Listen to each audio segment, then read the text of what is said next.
I played baseball and football growing up, mostly baseball. And believe it or not, no jokes here, boys. Slow down. I was the fat kid playing first base. No one. You're gonna have to send those pictures. Yeah, we need some footage. You're gonna have to ask Mama. I was a slow fat kid I can see until that. about 14. Damn. What do you mean you can see that? I can see it. Nah, How do you just see said that? I Definitely can see slow. Damn. I can see it. You got something to say? Yo, he got it was bad. He said I can see it. I'm like, I can't move the way I used to. Had to call the audible. I put in the work, no humble flex. And talk of the town, you see who next. They on checkers, I'm on chess. Had to hit her with the X. XenHouse. This is the XenHouse Podcast. This is episode 42. 42. We back. Two, Jackie Yeah. Robinson. 42. Yeah. That's true Yeah, fact. boy. That's a great Shout out number. to Jackie Robinson, man. He lived in Stanford for a little bit, too. Yes, sir. We used to play in West this league Side. down the street. Oh, yeah, that's how I met Alex. Jackie Robinson League. Baseball, hold it down. Starting pitcher. No hitter. All right, Des, continue. First couple games. Back to the Introduce episode. yourself. It's your boy, Des Hines, the old starting pitcher for the Jackie Robinson League, no hitter. It's your boy Alex Joseph. Hey, Joe. Ross B. Oh, okay. He brought back. it He back to You that. light-skinned motherfucker. It's because he got a hoodie on. Yeah, what He happened? got a long sleeve on. It's hoodie season. Oh, This so you dude. back to Yeah, it's hoodie season. Yeah, it's hoodie season. it is. All right, so we got a special guest. We tried to have him be the first guest Right. ever. We're on episode 42, so you figure it out. Well, how do I put this? We met this guy a few years ago, and he saw something in us where he wanted to partner up. He's a real estate lawyer, and he has multiple businesses And kids. and multiple kids. I ain't the only one. Hey, the one and only, our fourth partner here at XenHouse, Fam. Richard Rodriguez. Thank you, boys. Get on That's it. He finally made time Welcome, for Rich. us. Finally. He finally made time for us, man. Thank you, boys. Thank you. It has been a long time coming. Finally, the kids' schedule got me too busy. Yup. So now I'm finally here. We happy to have you. So tell the people a little bit about yourself. Like, short bio. Which part? Kids, family, businesses? Both. A little bit of both. Where you're from, where you started, how it started. I don't know about Jackie Robinson living ever in Stanford. He did? He did. He did. But he definitely played in Brooklyn, and that's where I'm from. Oh, here we go now. Born and raised in BK. Now I live in Long Island. 4 kids, lovely wife. Des touched upon me being a real estate attorney. That's my bread and butter. I have other businesses. One of them being a partner here with XenHouse, which is just something I love, and I love these dudes right next to me. That's it. We're here. We're happy to have you, man. And can you talk to us a little bit about when you decided you wanted to be a lawyer? Like, what went into that? Oof. That wasn't until like a last second thing. That was senior year at St. John's, playing football. Knew that was coming to an end. I didn't know what I wanted to do. My father's a retired detective. That was one thing I was thinking about, was becoming a cop. And he adamantly talked me out of it. He was like, no, you are not. That's what a lot Do of it. cops And that was Yeah. a different, like today, back then was different. When he was doing it was A wild different time. as well. Yeah. It was just a different culture. One of the best things I did, all due respect to police officers, thank God I did not go in. And so then it was, I want to be a Secret Service agent. I want to be something. And somehow, I just started studying for the entrance exams. And then I said, all right, let me just do this. And someone else just brought it up to me. The other option I had was being a graduate assistant at St. John's for football. Yeah, but That was mine. I was going to do that. That was, bad road. and worse than policing. and then I said, will you pay for law school? Because typically the graduate assistant is you get your master's Right. degree. So I said, hey, pay for law school. They said no. And whatever was there for me, God just had a plan. He said, don't do that, do this. And I have zero regrets. Nice. So that's when I decided to go to law school. So it wasn't like growing up as a 14-year-old saying, oh, I want to be a lawyer. That was definitely not the plan. Right. You're the best of it, though. Yeah. Every police officer we know, they say They always say, don't do it.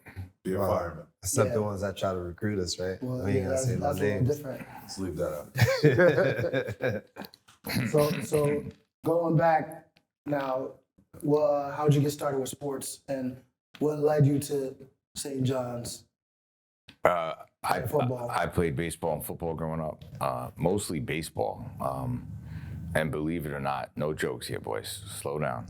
I was the fat kid playing first base. No one. You're gonna have to send those pictures. Yeah, we need You're some gonna footage. you're gonna have to ask Mama. I was a slow fat kid I can see until that. about 14. Damn. What do you mean you can see that? I can see it. How No, do you you just see said that? I Definitely can see slow. Damn. I can see it. You got something to say? Yo, it was bad. He said, I can see it. I'm like, Wow, Ross B, you got nothing to say? wow. I'm just trying to picture it. Anyway, no one ever believes me. I was a slow fat kid. So baseball was my first love. Traveled. I played Pop Warner. Actually, I didn't play Pop Warner. I played JV sophomore year. Junior, I actually played Pop Warner just to focus on baseball. I didn't want to play football every day.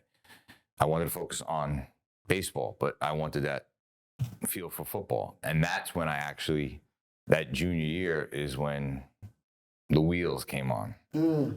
So you And just All of a sudden, yeah. So Got call fast. me the late bloomer. And then senior year, right off the bat, like I wasn't even a thought going to senior year, I'm going to play college football. I was like, I want to play baseball in college. That kind of went out the window. And all of a sudden, after my first 2 games, locking down Iona Prep when they were garbage back then. Then. They weren't that good back then. They had one good quarterback in the 90s. They're Guys, always good. no, we beat them up. They had one good quarterback come out in 2 or 3 years that I played in the 90s. I locked them down. Then next thing you know, I started getting offers to play in college, which wasn't even a thought. It wasn't even a discussion for me. I didn't even think that was possible. So do you feel like, right, kind of going through that, right, having to play baseball, football, and then having to make the biggest decision of your life, like trying to decide what you want to do career-wise, was that a key point in your life? So playing sports, did that help you make the decision to become a lawyer? Sports, I think, is such an important part of my life, period. I don't know where I would be without sports. It taught me, forget about on the field, it taught me so many lessons. And that's what I'm trying to pass down to kids. And I think that's what we do here at XenHouse. I'm not in the grind like you guys, but I see it. And that's why I saw it from day one. And when I first met you, and I'm sure we'll get into that. When I first met you guys, that's what I saw. The love and care. Because I love sports, but what it taught me as a human being is priceless. Priceless. Yeah. So I looked you up football-wise. I saw this old-ass picture of you intercepting. Jacked up, right? Yeah, it was 1990. This dude was catching interceptions in 1994. That's crazy. What were you doing? Did it in really 94? come up? Yeah, it's a old. I'm gonna don't worry. I'm gonna edit it in, and we're gonna see. But You can look it up. Yeah. Senior year, I had about He 8. got that shit framed in his office. Yeah, Holy, dude. holy moly. yo, Senior year, 1994. Senior year, I had about 8. 1994. I was 5 years old. Why you gotta do this for? Hey, so just to put it in perspective, dude, old. Yeah, boy. You see them grades? But still look good. That's right. Okay. Continue that. All right, so like you said, after college, you went into law school. So after law school, I saw that you started interning in New York City. What was that like? Because we know what interns are like here. We know what interns are like college level, the graduate assistants, and interning for other jobs. You pretty much do the stuff that the people don't want to do, and you get treated like Garbage. like a doormat. So how's that experience for you in New York City trying to be a lawyer? So I did quite a bit of internships. Actually, senior year, before we got into law school, I actually did an internship with Secret Service, which was amazing. Then first year, you've really found all this on Google, huh? Come on. I gotta look that up. First of all, I'm gonna stop you because you remember when we first met, you said something about me. I was like, how do you know that? You was like, I looked you up. He forgot his own play. I definitely forgot that. Yeah, he forgot your own play. He was like, you traded my kids. I looked everybody up. You looked all of us up. I got it from you. I don't remember that. But that first year internship was, I believe, with New York City Law Department. And there's another interesting piece. I actually wanted to go after first year of law school. Law school's 3-year program. After the first year, I wanted to go to Paris because there was like a law program there where you would get classes, get credits, but then I knew you would be out and then just partying, beach and stuff. Right. But then this opportunity came to do an internship, paid internship at the New York City Law Department. So I was like, part of me really wanted to go to Paris. That's what it was actually, I take it back, it was southern France. So it wasn't Paris, it was on the beach. So it was southern France. It was actually called Nice. And I was like, really want to do this, but I think I have to grow up and be an adult. Yeah, you would have been a different guy. Yeah, it would have been. Right? And at that point, I'm 22, and my mother helped me as much as she could. My father helped me as much as he could. I had my own apartment. I needed to pay bills. And I took that position, and it was definitely a good experience. It was my first experience as an attorney, and they put me right in the middle of things, and I didn't know what I was doing. And I think anybody can understand this. You go to school, they don't pay you for life. So I went to law school. Yeah, they gave me the books and things to read, but that didn't prepare me for that summer. It's just the system. It is what it is. Yeah. But I feel like that's a perfect place to be though, because the structure is probably unmatched. You know what I mean? Like they probably had everything that you needed to do, and it kind of got you going for where you wanted to be. I thought I was on top of the world. Here I am, first year law school, done, doubters, people. I didn't think I would ever be in that position. And here I am in the heart of New York City, right by the World Trade Center, by the way. Yeah. Guys, so my internship senior year before 9/11, I was 98, internship in the World Trade Center before 9/11. Wow. All right. I clearly remember going up those elevators every day for that internship, because that was also at the time, Secret Service, World Trade Center, 21-year-old. I'm like, wow. I made it. Then I did the internship in New York City Law Department, and it was, I think headquarters was like down the block from World Trade. And I thought I was on top of the world. Yes, I was an arrogant 22-year-old doing that internship, thinking everything and it was going to come to me, and I was on top of the world. But so like every 21-year-old that graduates that basically lives in the city now. Yeah. You were that guy. Yes. Yep. I didn't live in the city. I still lived in Brooklyn at that point. So I would train it in every day. Well, you be in them bars. Yes, I was. Yep. Yes, I was. So then after that, you started working for a firm. And then my question is, after working someone else's firm, when did you decide it's time? And for those of you, you know what it's time means. Right. So out of law school, third year, I did another paid internship at a law firm, and I guess I did a good job because they offered me a full-time position right out of law school, and that offer came to me probably 6 to 8 months before graduation. That's dope. And I took it in a heartbeat. It was the most money I had ever made or was going to make, and I thought it was just a good opportunity to learn. I took that, did that for 2 to 3 years, maybe less, 2 years. Then I went to a smaller firm for a year, about a year and a half, and then I started to get business from friends, real estate business. And speaking to my then fiance, Katerina, I'm like, maybe I can just do this on my own. And she was like, do it. We have nothing. You have nothing to lose. Like, you fail. We have no kids. You get another job. That's a But support what system. better? Oh yeah. What better opportunity than to do it now? So I will definitely say it right here. Thank you to her at that moment. Because that was in my mind to do it, but without her saying, like, giving me that push, that support. And I say it, and you guys, I think you guys agree with me. Unless you have that wife support, at the time, my fiance, you aren't going to be the best man you possibly can be. She gave me that push, and then that week I said, what I did was a smart move. I said, can I go part-time here? And the owner of the firm actually said yes. Wow. I did just in case. So I was like, let me go part-time here. Yeah. And I did that for 3 to 4 weeks. And then I had enough business coming in, and I think I'm done here. And she's like, okay. But I just wanted that extra paycheck just in case. Yeah. And then, so that was 2004 or 5.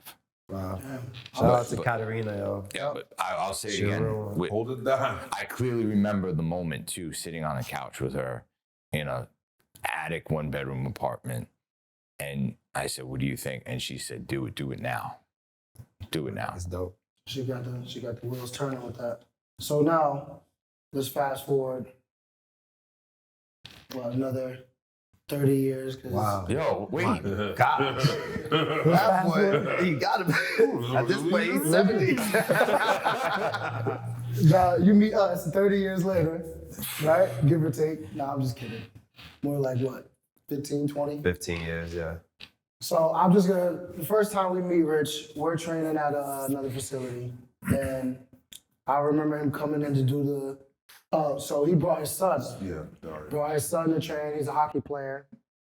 And I remember you saying, you looked me up. So I was like, this dude looking me up. I don't remember that. Oh, I remember. This dude looking me up. All right. So then after that, Rich came in to do the adult classes. Yeah. And I remember us having like a couple one-on-one because no one else signed up in the class. And Yeah, then we I did. just remember organically, you told us you play football, all of that stuff. You seemed like a cool dude. And organically, you were like, Des, if you had unlimited money, like, what would you do? Like, what would you do with it? It was strategic. Rich used to be watching. Yo, he saw what was going on. Yeah, he used to be like this right at the railing. Look. Oh, He used to watch us he said, train. that's nice. He said, oh, that's good. I'm gonna get these suckers. I like these drills. So yeah, he was like, what would you do with unlimited money if what would you do with it? I was like, I would open a training facility for sure and give back to the community. He was like, all right, I like that. He said, we should chat soon. So I'm like, all talk, Yeah.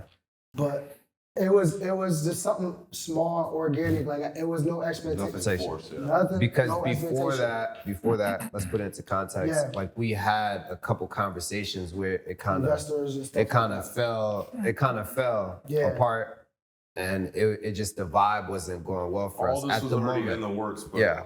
that happened Yeah. on some true. Organic. Organic, Yeah. no pressure, no nothing.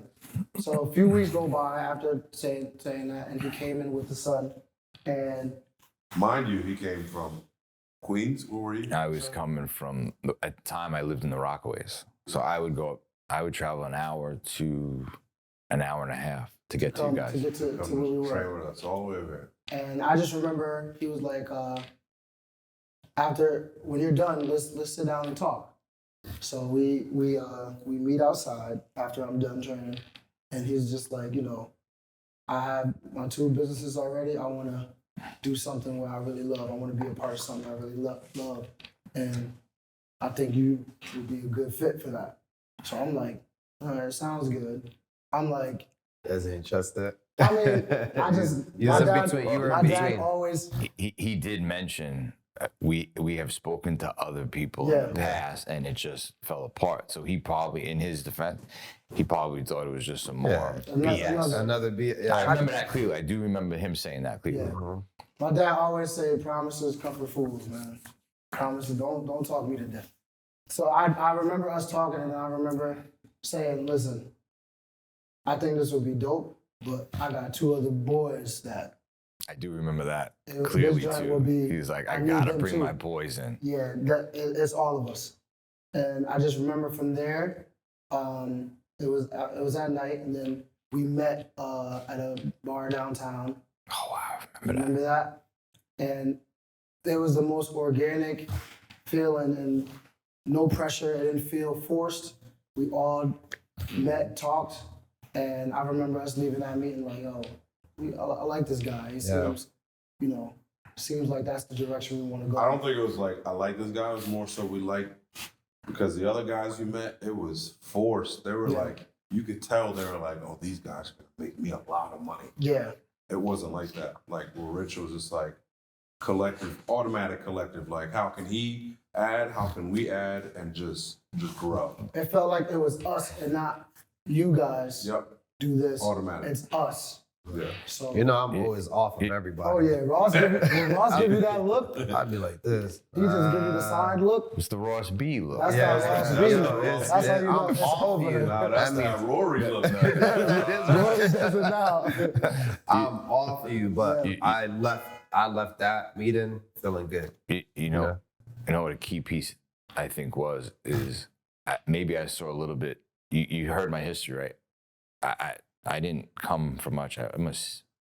Yes, my father was in my life, but I grew up in a household that was a single mom.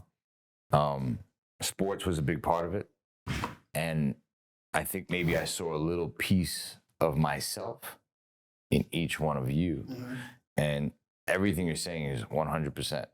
And the big thing that you said to me when you responded, open up my facility and give back. That was big for me. And you said another word somehow, some way in that conversation was God. Oh yeah. That was the initial conversation. So the way you guys felt about me, that You felt conversation about with him is there's just certain things I remember from him, and then loyalty to say I gotta take my boys with me. That just showed me a lot. So I think I felt a little bit of myself in each of you. Yep. That's our core values. Yep. If you don't know it, get to know it. Figure it out. Faith and loyalty. So I think after that, we started to get the ball rolling slowly, but once again, not forced.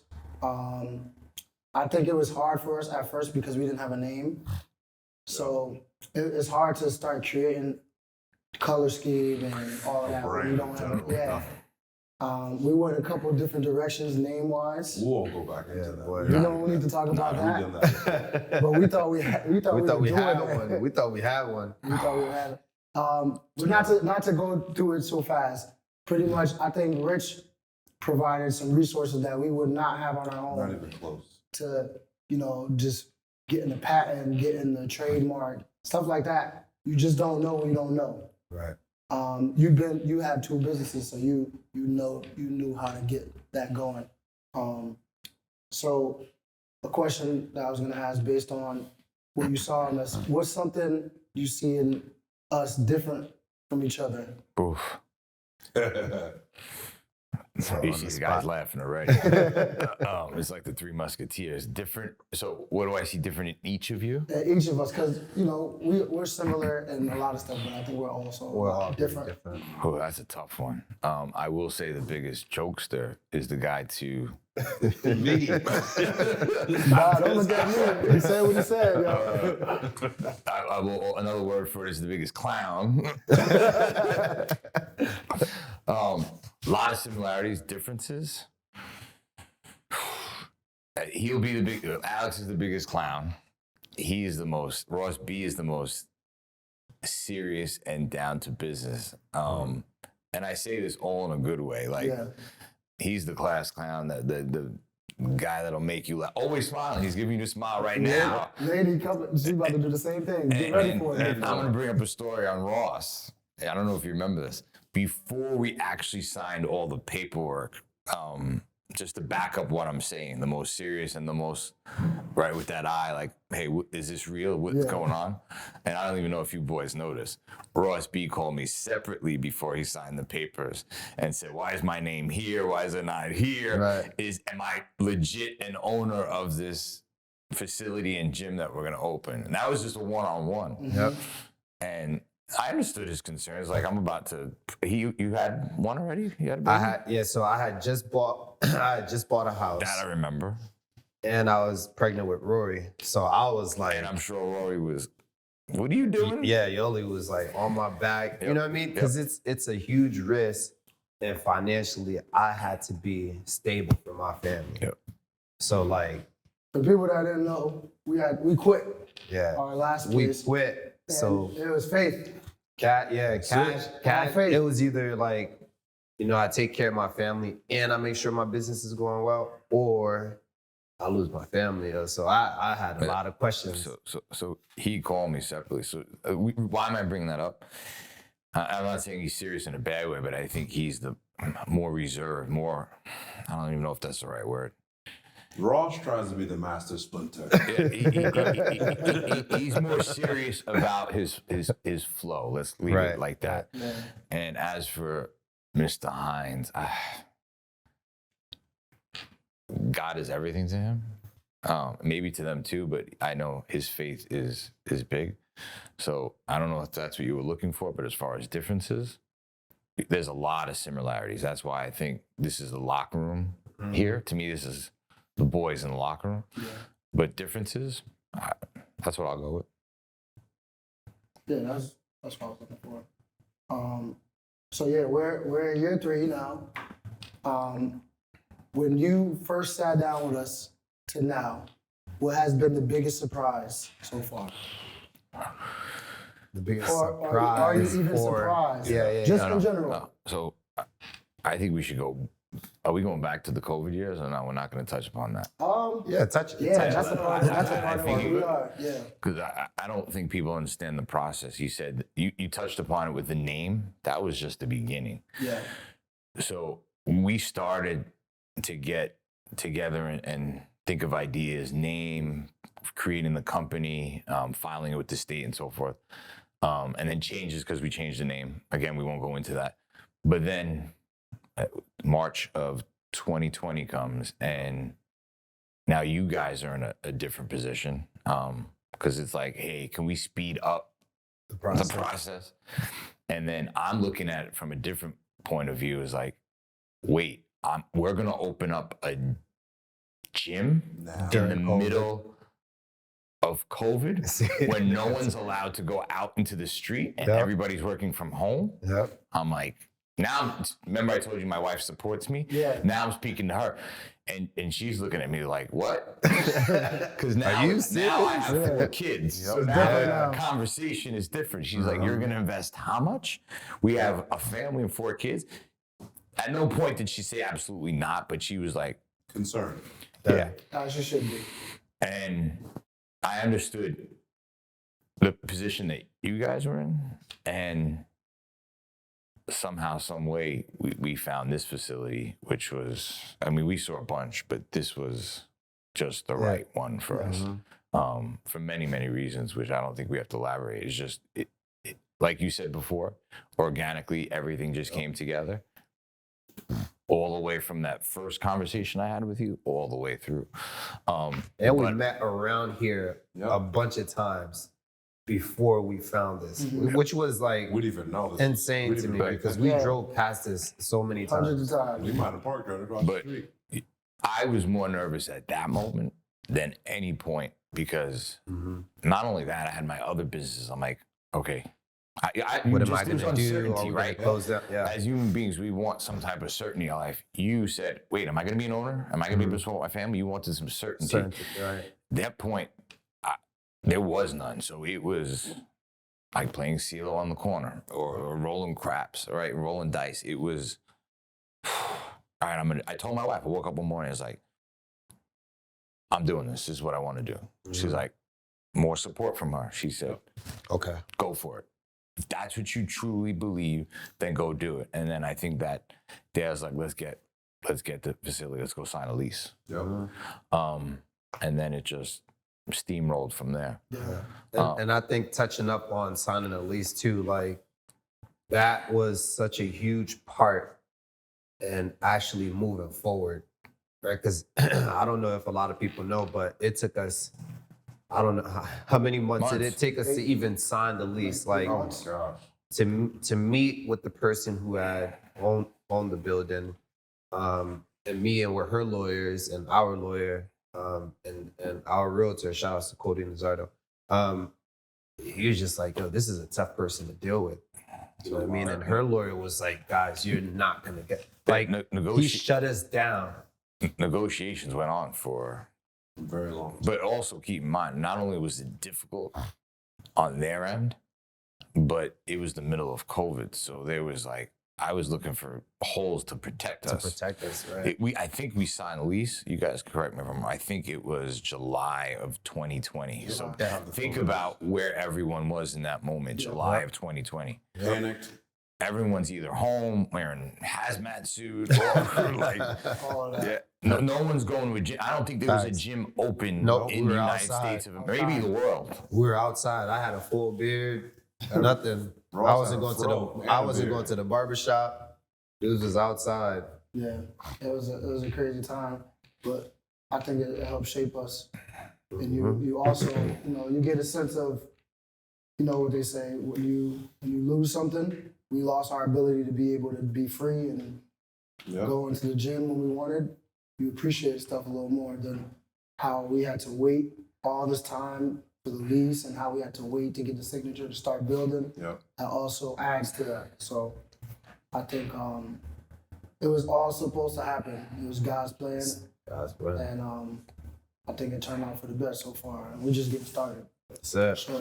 Which leads me to answer your question. What was the biggest surprise? I think the biggest surprise for me was those first few months on how quickly we grew, how quickly, because that was a concern for me, right? Yep. Middle of COVID, then money invested. You should post the before and after pictures again, maybe during this video. Yeah.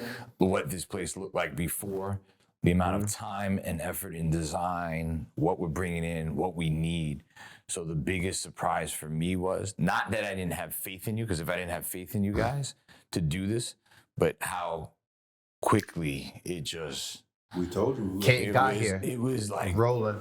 we're did. going. Rich, We we're did not tell- fucking around. We coming. I think it was. coming. I think We it were was. saying that before. we We were were saying that before Dion. Yeah, believe in. We said belief was there, but I was like, yo, shit. we said, Rich, don't worry about Nah, that. it did happen really fast. I the think- way the building went up fast. Yeah. We It were took in them here. 8-9 weeks to do this. Which is unheard of in construction world. I'm gonna definitely show the before and after stuff. I think it was June, and I'll tell you that the rest of that year, you guys, that was at that moment. That was like when I looked over everything after the first, like, say 60 days, and then 90, and then I'm like, yeah. I told my wife, they are eating it up, eating it up.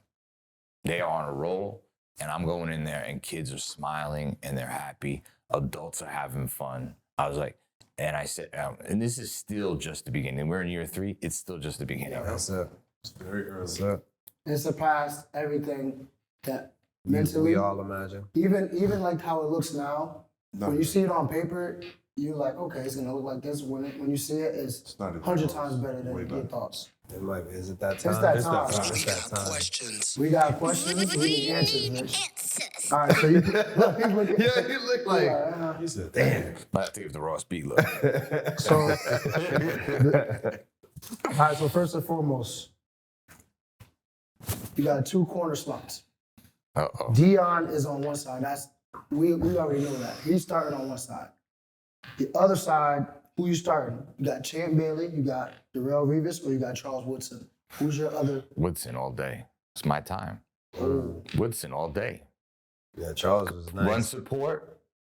You look at the quarterback from a passing perspective. Like, can he defend? Can he lock down that number one? Yes. Big on run support, though, too. Okay. Very physical. And at his time, I think it came across as the athlete has evolved. He was big. I think he was big for a cornerback Yeah. in that time. I think he was like 6.5 or Yeah. 6'1". Yeah. Champ Unbelievable was athlete. And then later on in his career, he had a long career. You guys got to look that up. I He think he really rolled did. over to safety later on in his career. Yep. I remember him being a beast, a lot of interceptions, but my boy Brandon Jacobs Yeah. brought him back to earth. I never I more. remember that. I'm a Giant fan. So I mean, I Brandon remember Jacobs that. Come better on. be running somebody. Yeah, He's right. six. Yeah. He was 6'4", Yeah, big boy. 260. That was unheard of at the time. Come on, Running a you four- better run four- somebody Yeah. over. Auburn tried to put him on the D line or something. Another school tried to put him on the D line or something. He's like, nope, I'm not playing. I'm a running nothing. I'm a back. running back. Yeah. Next question. If you could go back and give your 18-year-old self a piece of advice, what would that be? Ooh, save more money, maybe party less. I think you needed that to happen to do what you're doing now. 'Cause I think I just told Katarina this recently or someone else was having a conversation. I can safely say I have 0 regrets in my life. 18. I know the old saying is, you know, if I can only have back that time, I don't wish for that. I in the sports world, I'll say I wish I knew what I do now. I didn't know what it took back then. Maybe train harder. I didn't touch a weight until I was like 18. I can tell. Damn. He had jokes. Now you're going. Damn. Wow. Wow. My bad. And people believe me. I didn't touch a weight. I didn't touch no strength training. No, these kids are doing speed training. I didn't do any of that until I was a freshman at St. John's. And that sounds crazy. I just didn't care and I didn't know. It wasn't like a thing. Yeah. Where I grew up, at least, it's just I didn't know anyone really going to college. One, I didn't really know anyone going to college to play sports. And I played, it's different now. Everyone's playing sports 12 months a year, and they're off season. If it's football, they're playing on a flag football circuit, they're training. I played baseball in the summer, spring. I played football in the winter. We hooped it up during breaks. It's just what we did, or I was with friends. It's active outside. I didn't go to a gym. But first of all, my family wouldn't have been able to support me to go and get a strength trainer. Yeah. So, it's a tough question. It's a loaded question. I have 0 regrets in my life. But if there is one thing, 18, I wish I would go back even younger. Hey, you're 15. Go to the gym. Start doing things. Like, you never know where this may lead. Yeah, the kids nowadays, they train from 7, 8 years old on. Bro, You can tell the difference. that's how Athletes getting faster, that's stronger. how we met, right? If it's not for Dario training with you guys, we're not sitting here today. True. True fact. All right, next question. What's one common myth with your profession? So the real estate business, what's one common myth?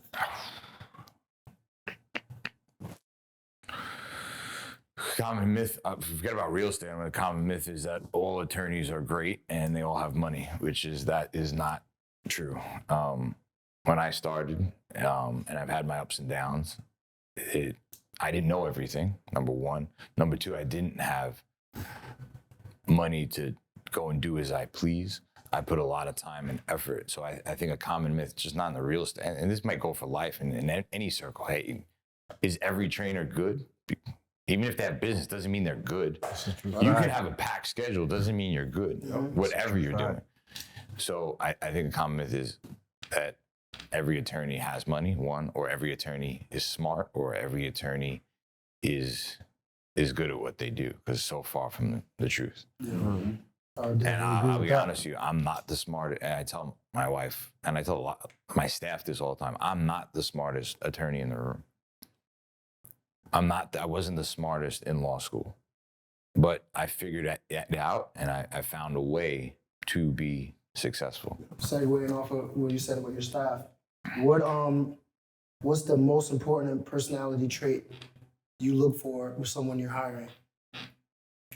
Being a people person, being able to communicate with human beings, because especially today, and I don't see it getting better, people don't know how to communicate. Mm. People are on, this is all they want to do. Mm-hmm.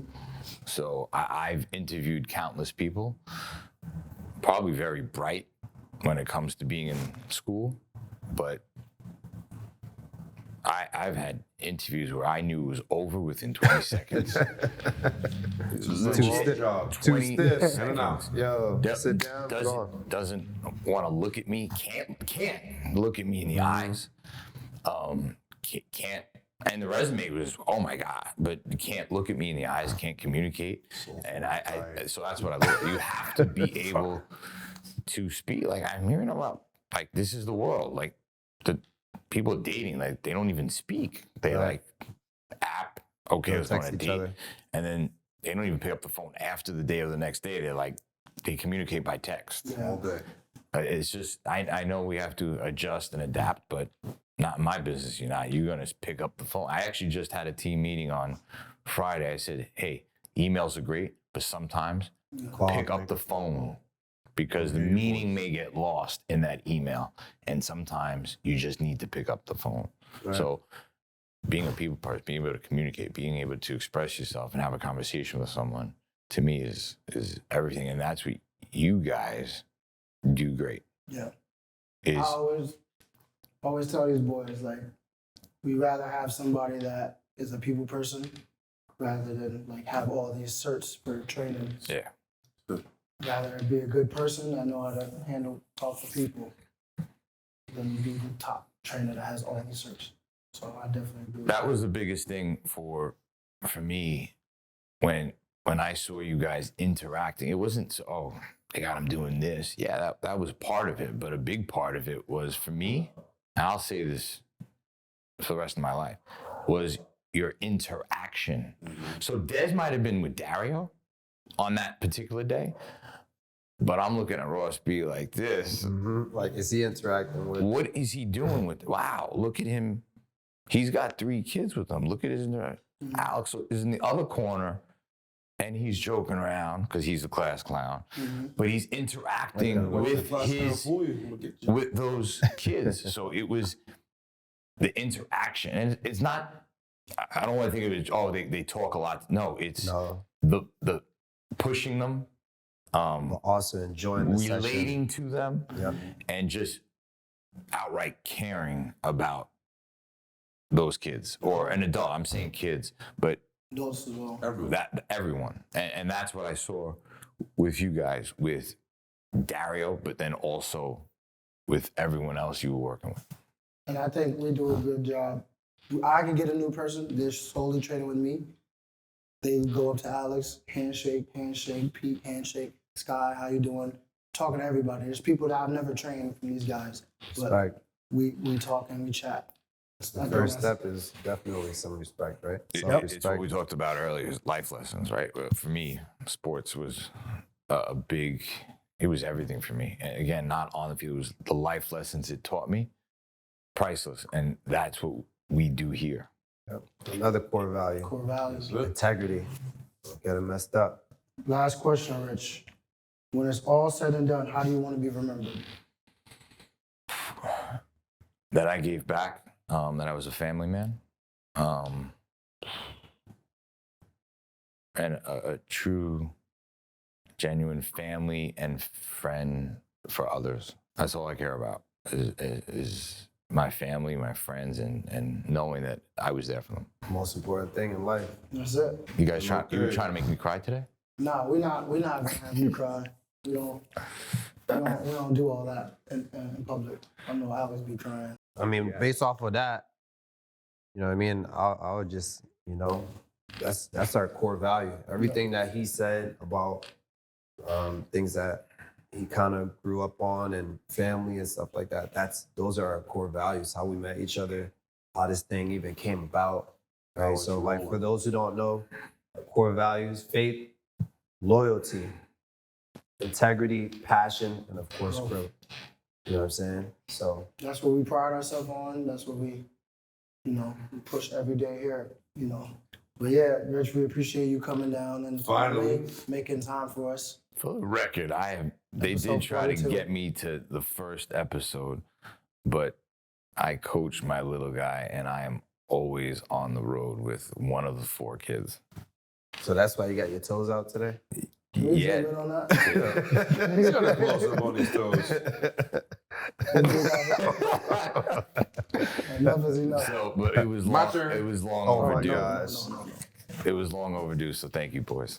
Thank you for coming, Rich. That's episode 42. 42. We signing out. Yes, sir. We out of here. We signing out. XenHouse, yeah. XenHouse, yeah.